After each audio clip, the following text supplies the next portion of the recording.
რამდენად წარმოგიდგენიათ, რომ ადამიანმა მეორე ადამიანი გაიმეტოს სასიკვდილოდ და მისთვის გამოიყენოს ელექტროშოკი, მხოლოდ იმის გამო, რომ ცდის ხელმძღვანელს მოაწონოს თავი და მას მორჩილება გამოუცხადოს. ამ შეკითხვაზე პასუხი შემოგთავაზა სტენლი მილგრამმა, რომელმაც ჩაატარა ასეთი ექსპერიმენტი მორჩილებაზე 1961 წელს იელის უნივერსიტეტში. და რაც არ უნდა წარმოუდგენელი იყოს, ცდის მონაწილეებმა, რომელთა რიცხვი შეადგენდა 40 ადამიანს, 40 ადამიანიდან 26 ადამიანმა გამოიყენა მაქსიმალური ელექტროშოკი. ამაზე დაწვრილებით მოგიყვებით რა შემდგომარეობდა უშუალოდ ელექტროშოკის გამოყენება, ხოლო მხოლოდ 14-მა შეწყვიტა ექსპერიმენტი. ამ ექსპერიმენტი დაიწყებოდა, გამოაქვეყნეს განცხადება გაზეთში, რომ ეძებდნენ კვლევისთვის 40 ადამიანს და ეს 40 ადამიანი იყო მასწავლებლის როლში. ოთახში, რომელიც გაყოფილი იყო ორ ნაწილად, კედლით. კედლის ერთ მხარეს იყო ეგრეთ წოდებული მოსწავლე და ცდის პირებს ეგონათ, რომ მოსწავლეც იქნებოდა უბრალოდ ცდის მონაწილე, თუმცა მოსწავლე იყო უნივერსიტეტის პერსონალის მიერ შერჩეული კანდიდატი, რომელსაც უნდა ითამაშა როლი.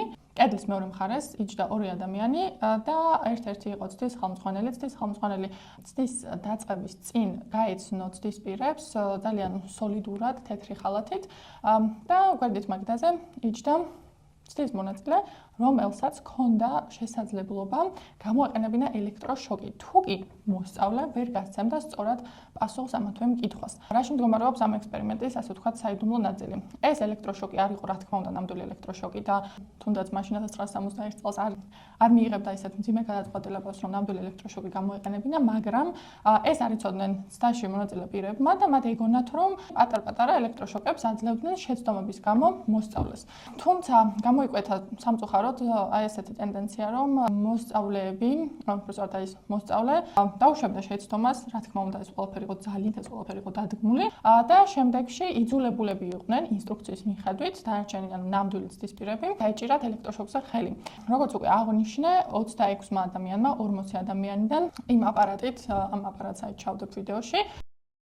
აი ამ აპარატზე შეგიძლიათ ნახოთ, რამდენ ვოლტს იღებდა მოსწავლე.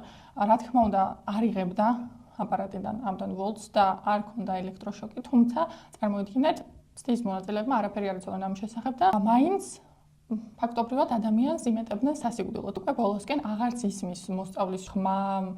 ამის მიუხედავად ისინი მაინც აგრძელებდნენ ცდის მონაწილეები მისთვის ელექტროშოკის დოზის გაზრდას. გამოიკვეთა ესეთი ტენდენცია, რომ ადამიანები ძირითადად მიდრეკილნი არიან მორჩილებისკენ, იმიტომ რომ როგორც უკვე ვნახეთ, მხოლოდ თავზე ნაკლებმა ადამიანმა შეწყვიტა ცდაში მონაწილეობა.